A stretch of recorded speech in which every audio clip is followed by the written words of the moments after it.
এক সমন্বয়কের কথা শুনলাম, খুব সম্ভবত সার্জিস আলম, সে বলছিল যে আপনারা কেন এখন নির্বাচন চাচ্ছেন, 24-এ নির্বাচনের পরে তো নির্বাচন আবার হইতো যে 29-এ, মানে এই পরিবর্তনটা না হইলে তো আপনারা 29-এর আগে নির্বাচনের কথা দাবি করতে পারতেন না। আপনারা কেন এখনই নির্বাচনের ব্যাপারে এত তৎপরতা দেখাচ্ছেন? তো এই যে আগে সংস্কার না পরে নির্বাচন, নির্বাচন সংস্কার, এই জায়গাটা কি আপনার ভাবনা কি বা আপনার বিশ্লেষণ? আমার যেটা কথা হলো যে হঠাৎ করে বিএনপি আগস্ট মাস কেন বললো আমি জানি না। একটা হতে পারে যে চাপ সৃষ্টি করার জন্য বলেছে, সিরিয়াসলি বলে নাই। কারণ হচ্ছে জুলাই আগস্টে আপনি কিভাবে নির্বাচন করবেন? জুলাই আগস্টে বাংলাদেশের বর্ষাকাল এবং নদী নালা সব মানে তখন বন্যা কবলিত থাকে বাংলাদেশ। তো বন্যা কবলিত অবস্থায় আপনি নির্বাচন করবেন, এটা কি বাস্তবসম্মত? জুলাই আগস্টে কবে নির্বাচন হলো বাংলাদেশে? তো আমার ব্যক্তিগত ধারণা হচ্ছে যে জুলাই আগস্ট একটা চাপ সৃষ্টি করার প্রচেষ্টা বিএনপির তরফ থেকে।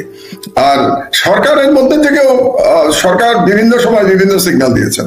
যেমন আমি যদি প্রফেসর ইউনূসের বক্তব্যে চলে যাই, তাহলে প্রফেসর ইউনূস কিছুদিন আগে যে জাতির উদ্দেশ্যে ভাষণ দিয়েছিলেন নির্বাচন সম্পর্কে, তিনি ধারণা দিয়েছিলেন যে আগামী বছরের প্রথম দিকে নির্বাচন হবে। এবং তিনি এই ধারণা দেওয়ার পরপরই প্রেস সচিব তিনি বললেন যে আগামী বছর জুনের মধ্যে নির্বাচন হবে। এটাও একটা ভুল কথা ছিল, কারণ জুন মাসে নির্বাচন সম্ভব না। জুন মাসে প্রচন্ড গরম থাকে, তারপরে বর্ষাকাল, কাজে জুন জুলাই আগস্ট এই 3 মাসে কোনো নির্বাচন সম্ভব না। তো কাজেই ইউনূস সাহেব প্রথমে যেটা বলেছিলেন যে আগামী বছরের প্রথম দিকে নির্বাচন, সেই দিকে যদি সরকার সবাই এক সুরে কথা বলতো, তাহলে আমি ধারণা করছি যে বিএনপিও হয়তো হঠাৎ করে আগস্ট মাসের থিওরি নিয়ে এসে তারা আসতো না। আরেকটি কথা আপনাদেরকে আমি বলতে চাই খুব পরিষ্কার ভাবে, নির্বাচন না সংস্কার, এটা একটা অনর্থক বিতর্ক। অনর্থক বিতর্ক কেন আমি বলছি, যে সংস্কার তো একটা অব্যাহত প্রক্রিয়া। সংস্কার কি কোনো সংস্কার কি শেষ করা যায়? শেষ করা যায় না তো সংস্কার। নির্বাচিত সরকারকে তো সংস্কার করতে হয়। কাজেই একটার সাথে আর একটা আইদার অর না, আমি আইদার অরে বিশ্বাস করি না। সংস্কার এই সরকার করবেন, করে কিছু সংস্কার যেগুলো নির্বাচনের সাথে সম্পর্কিত সেগুলো কিন্তু করে ফেলতে হবে। সেই সংস্কার না করে তো আপনি নির্বাচনই করতে পারবেন না। একটা এক্সাম্পল দিই আপনাদেরকে, ভোটার লিস্ট যদি আপনি নতুন করে তৈরি না করেন, আপনি নির্বাচন কিভাবে করবেন? 2008 সালের পর থেকে বাংলাদেশের জনগণ ভোট দিতে পারে নাই, এবং এই সময়ের মধ্যে যাদের বয়স হয়েছে ধরেন এখন 35, তারা কিন্তু ভোট দেয় নাই। এবং এই ভোটে তো 18 বছর বয়স পর্যন্ত ছেলেরা ভোট দেবে। তো যাদের 18 বছর বয়স হয়েছে তাদের আপনি ভোটার লিস্টে ইনক্লুড করবেন না, বাড়ি বাড়ি যাবেন না? তো ভোটার লিস্টের কাজটা এখনো শুরুই হয় নাই। তো তাহলে কিভাবে বিএনপি আগস্ট মাস জুলাই মাসের মধ্যে নির্বাচন করবে বললো আমার জানা নাই। দ্বিতীয় হচ্ছে আরেকটা ব্যাপার আছে, আপনি আগে ভোটার লিস্ট করবেন, তারপরে একটা ডিলিমিটেশনের ব্যাপার আছে।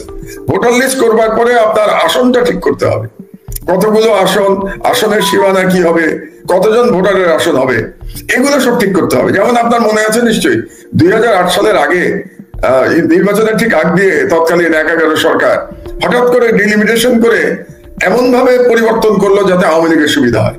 যে সমস্ত জায়গায় বিএনপির সমর্থন বেশি ছিল সেই সমস্ত জায়গায় তারা আসন কমিয়ে দিয়েছিল, আপনার নিশ্চয়ই মনে থাকার কথা।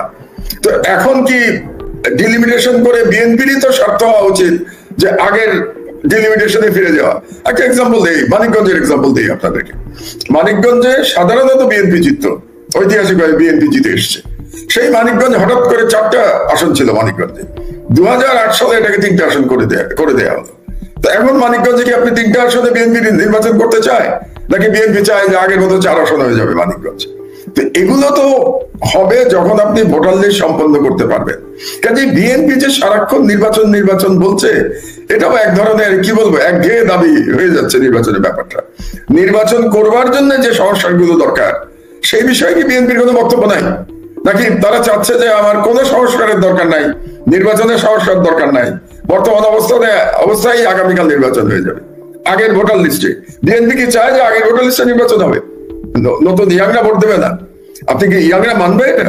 ইয়াংদের রক্তের উপর দিয়ে এই বিপ্লব হয়েছে, ইয়াংদের রক্তের উপর দিয়ে শেখ হাসিনা বাংলাদেশ ছেড়ে পালিয়েছে, পতন হয়েছে।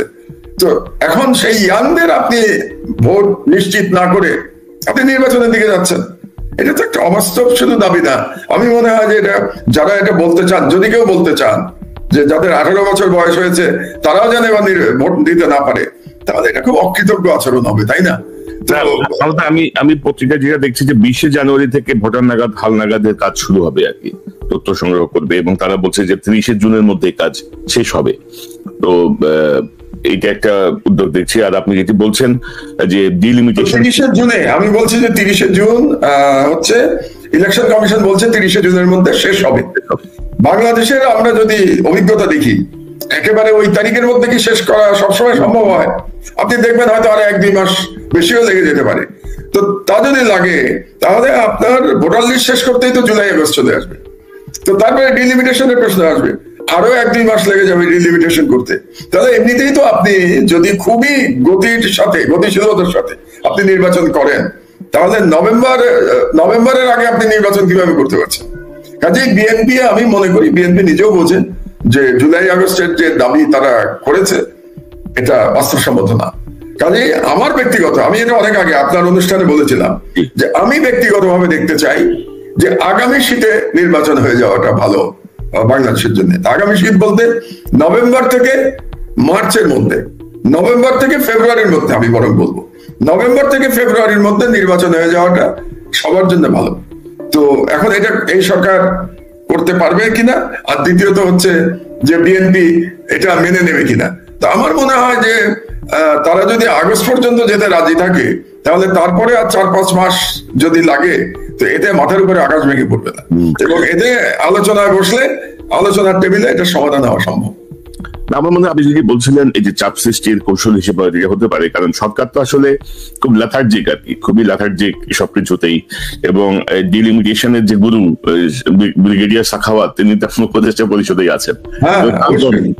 নির্বাচন করেছিলেন, তিনি তো এই ডিলিমিটেশন করেছিলেন 2008 সালের 11 সরকারের সময়। এখন উনি বসে থেকে এটাকে আবার আগের অবস্থায়, বিএনপির পক্ষ থেকে এই জাতীয় কোনো দাবিও আমি এখনো দেখি নাই। যে আগের পক্ষ থেকে যেটা আমি খুব হতাশ হচ্ছি, মানে বাংলাদেশের নাগরিক হিসেবে হতাশ হচ্ছি, যে বিএনপির পক্ষ থেকে এক নির্বাচনের দাবি করা ছাড়া অন্য কোন জনগুরুত্বপূর্ণ বিষয়ে আমি তেমন কোনো দাবি দেখতে পাইনি। যেমন ধরেন এই যে আওয়ামী লীগ এই ধরনের জুলুম করে গেল, এত দুর্নীতি করে গেল, সেই দুর্নীতির বিরুদ্ধে বিএনপির কিন্তু তেমন কোনো দাবি দেওয়া নাই। দুর্নীতিবাজদের বিরুদ্ধে বিএনপির কোনো দাবি দেওয়া নাই। আমাদের পত্রিকা আলহামদুলিল্লাহ আজকে হচ্ছে আমাদের কতদিন, 10 দিন, আর আজকে হলো 15 তারিখ। আজকে আমাদের 25তম দিন আমাদের পত্রিকা। এই 25 দিনের মধ্যে আপনি যদি আমাদের লিড নিউজ গুলি যদি দেখে থাকেন, আপনি নিশ্চয়ই দেখেছেন, এই 25 দিন ধরে কিন্তু আমরা আওয়ামী লীগের দুষ্কর্ম একে একে তুলে ধরেছি, তাদের দুর্নীতি তুলে ধরেছি, তাদের গুম খুন তুলে ধরেছি, তাদের জুলুম তুলে ধরেছি, বিডিআর বিদ্রোহে হাসিনার সম্পর্ক আমরা তুলে ধরেছি। তো এই যে এতগুলো কাজ আমরা 25 দিনের মধ্যে করলাম, মাত্র 25 দিনের মধ্যে, এগুলো নিয়েও তো বিএনপির মধ্যে আমি কোনো আলোচনা দেখি না।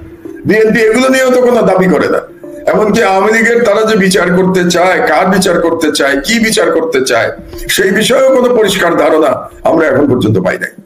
আপনাকে একটা এক্সাম্পল দিই, এই যে পুতুল, শেখ হাসিনার মেয়ে, যাকে জালিয়াতি করে ওয়ার্ল্ড হেলথ অর্গানাইজেশনে WHO তে চাকরি দেওয়া হয়েছিল, তার চাকরি বাতিল করার দাবি আমি করেছি তুরস্ক থেকে বাংলাদেশে ফিরেই। ছাত্রলীগ নিষিদ্ধের দাবি আমি করেছি তুরস্ক থেকে বাংলাদেশে ফিরেই। কিন্তু এসব বিষয়ে তো বিএনপি নীরব ছিল, বরং কোনো কোনো ক্ষেত্রে দেখা গেছে যে তারা এই দাবিগুলোতে এক ধরনের অস্বস্তি বোধ করছে, তারা এগুলোকে সমর্থন করছে না। তো তারা কি আওয়ামী লীগের এই 15 বছরের দুঃশাসন, এগুলো নিয়ে তাদের কোনো বক্তব্য নাই? এগুলো নিয়ে আমি বক্তব্য কম দেখতে পাচ্ছি, অন্তত গত 5 মাস ধরে যতটা না বক্তব্য দেখতে পাচ্ছি নির্বাচন নিয়ে, যে যেন নির্বাচন করলেই সকল সমস্যার সমাধান হয়ে যাবে। ব্যাপারটা কি সেরকম? বাংলাদেশের অর্থনীতির অবস্থা আমাদের বুঝতে হবে না? বাংলাদেশে আমলাতন্ত্র বুঝতে হবে না? যেমন ধরেন এই সরকার, বিশ্বের যে কোনো সরকার যখন একটা বিপ্লবের পরে ক্ষমতা নেয়, তারপরে একটা শুদ্ধি অভিযান চলে আমলাতন্ত্রের ভিতরে। এই সরকার কোনো শুদ্ধি অভিযান করতে পারে নাই। কেন পারে নাই? এই শুদ্ধি অভিযান করতে পারে নাই বলেই আপনি যে বললেন না এই সরকার লেথার্জিক কারণ হচ্ছে যে আমলাতন্ত্র তাদেরকে কাজ করতে দিচ্ছে না। এবং এই আমলাতন্ত্র, আপনি আশা করেন কি করে এই আমলাতন্ত্র কাজ করতে দেবে, যে আমলাতন্ত্র গত 15 বছরে ফ্যাসিস্ট শাসন আমলে তৈরি হয়েছে, এবং এই সরকার কোনো শুদ্ধি অভিযান চালায় নাই। এবং এই আমলাতন্ত্রের বিষয়েও কিন্তু বিএনপির তেমন কোনো বক্তব্য নাই। শুধুমাত্র যারা বঞ্চিত তাদেরকে চাকরি দিতে হবে, তাদেরকে প্রমোশন দিতে হবে, এই জাতীয় কথা ছাড়া কোন সেই অর্থে আমলাতন্ত্রের পরিবর্তনের জন্য বিএনপির তরফ থেকে আমরা কোনো দাবি দেখতে পাই নাই। তো এই কারণে এই জনগণও ঠিক বুঝতে পারছে না যে বিএনপির কাছে কি একমাত্র নির্বাচনটাই সমস্যা। আমাদের তো পুরো বাংলাদেশ সমস্যা রে ভাই। পুরো বাংলাদেশ তো হাসিনা ধ্বংস করে দিয়ে গেছে। আমার বিএনপির কোনো বক্তব্য নাই, এগুলো নিয়ে কোনো সংস্কারের জন্য চাপ দেওয়া নাই। আপনি বলেন নির্বাচনের জন্য চাপ দেওয়া ছাড়া এই সরকারের উপরে গত 5 মাসে বিএনপি কোন ইস্যু নিয়ে চাপ দিয়েছে? শুধুমাত্র নির্বাচন, আর কোন ইস্যু নিয়ে চাপ দেয় নাই। তো এটা তো জনগণ তো একটু হতাশ হচ্ছে বিএনপির এই পজিশনের কারণে। না, বিএনপির অ্যাকচুয়ালি আমার যেটা মনে হচ্ছে কোনো হোমওয়ার্ক নাই, মানে জনপ্রশাসন বলেন বা দেশের সার্বিক 15 বছরের বিষয়ে কোনো হোমওয়ার্ক আগেও নাই, ছিল না, পরেও তারা করে নাই, যার ফলে এই অবস্থা। এবং আপনি খুব বিস্ময়কর হচ্ছে যে হাসিনার পতন হলো 5ই আগস্ট, 7ই আগস্ট বিএনপি বলছে 90 দিনের মধ্যে নির্বাচন চাই, সভা করে তারা বলেছে। তো এগুলো এক ধরনের, আমি কি বলবো, এক ধরনের হাস্যকর দাবি ছাড়া তো আর কিছুই না, কারণ সিচুয়েশন তো বুঝতে হবে। তো এর মধ্যে আপনি যদি দেখেন যে আমরা পুতুলের প্রসঙ্গটা নিয়ে তো এখন দেখছি স্বাক্ষর অভিযান চলছে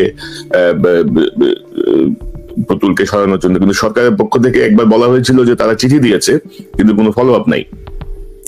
তো আরেকটি প্রসঙ্গ একটু গুরুত্বপূর্ণ, ধরেন এই যে নির্বাচন সংস্কার নিয়ে আপনি জানেন যে সাম্প্রতিক সময়ে বাংলাদেশে নিযুক্ত সাবেক ভারতের হাই কমিশনার বিনা সিকরি, তিনিও কিন্তু বলছেন যে নির্বাচনের পরে সংস্কার, আগে আমরা নির্বাচন চাই, নির্বাচনের পরে সংস্কার হলে ভালো হয় তিনি বলছেন। এবং ভারতের যে সেনাপ্রধান তিনি বলছিলেন যে নির্বাচিত সরকারের সঙ্গেই মানে ভারতের একটা সুসম্পর্ক প্রতিষ্ঠিত হবে, মানে ভারত একটা সম্পর্ক স্থাপন করবে, বা সেনাপ্রধানও বলছেন যে নির্বাচনের পক্ষে, নির্বাচিত সরকারের পক্ষে। তো এর মধ্যে কোনো যোগসূত্র বা ভারতের এত আগ্রহ সংস্কার নির্বাচন কি মনে করেন?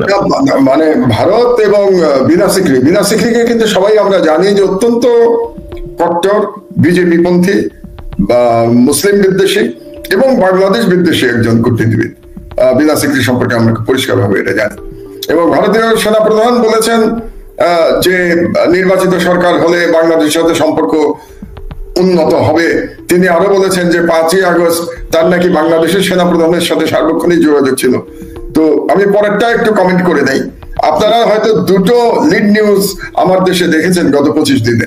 প্রথম দিনে আমরা যে লিড নিউজ করেছিলাম যে ঢাকা অ্যাটাক, শেখ হাসিনা বলেছিল ঢাকা অ্যাটাক করতে ভারতকে, এটা ছিল আমাদের প্রথম দিনের লিড নিউজ। এবং পরবর্তীতে আমরা দিয়েছিলাম যে হাসিনা রেস্কিউ মিশন, এটা আরেকটা লিড নিউজ ছিল। এবং সেখানে আমরা দেখিয়েছিলাম যে কিভাবে দুটো রাফায়েল জেট বিমান প্রস্তুত হয়েছিল ভারতের আকাশ সীমার মধ্যে। হাসিনাকে বহনকারী বিমানটি প্রবেশ করা মাত্র রাফায়েল জেট বিমান এসকর্ট করে নিয়ে গেছে হাসিনার বিমানকে। এবং আগে থেকেই সিদ্ধান্ত ছিল যে হাসিনার বিমান সরাসরি দিল্লিতে যাবে। এবং এর আগে যে সমস্ত গল্প আপনারা শুনেছিলেন যে সে প্রথমে কি বলে ত্রিপুরায় গেছে, আগরতলায় নামতে পারেনি, তারপরে আবার সে কলকাতার দিকে গেছে, এগুলো সব ক্যামোফ্লেজ, এগুলো সত্য ছিল না। সবকিছু প্ল্যান করে হয়েছিল। হাসিনাকে কিভাবে এখান থেকে নিয়ে যাবে, কিভাবে রেস্কিউ করবে, মোদির সাথে একাধিকবার কথা হয়েছে হাসিনা। এবং আর্মি চিফের কথার মধ্যে, মানে ইন্ডিয়ান আর্মি চিফের কথার মাধ্যমে প্রমাণিত হয়েছে যে তার সঙ্গে সার্বক্ষণিক যোগাযোগ ছিল জেনারেল ওয়াকারের। তো কি ব্যাপারে যোগাযোগ ছিল? আপনার কি ধারণা 5 তারিখে কি জন্য যোগাযোগ ছিল? একটাই যোগাযোগ ছিল যে শেখ হাসিনাকে পার করে দেওয়া। তার মানে এই পার করে দেওয়ার ব্যাপারে ভারতীয় ইন্টেলিজেন্স, ভারতীয় মিলিটারি এবং বাংলাদেশের মিলিটারি একসাথে কাজ করেছে। এটাই প্রমাণিত হয়েছে ইন্ডিয়ান আর্মি চিফের কথার মাধ্যমে। এটা গেল 1। আর 2, এখন ইন্ডিয়ান আর্মি চিফ গণতন্ত্রের কথা বলছেন। গত 15 বছর ওনাদের গণতন্ত্রের সবক কোথায় ছিল? এই সবক গণতন্ত্রের ছিল না। গত 15 বছরে যখন একটা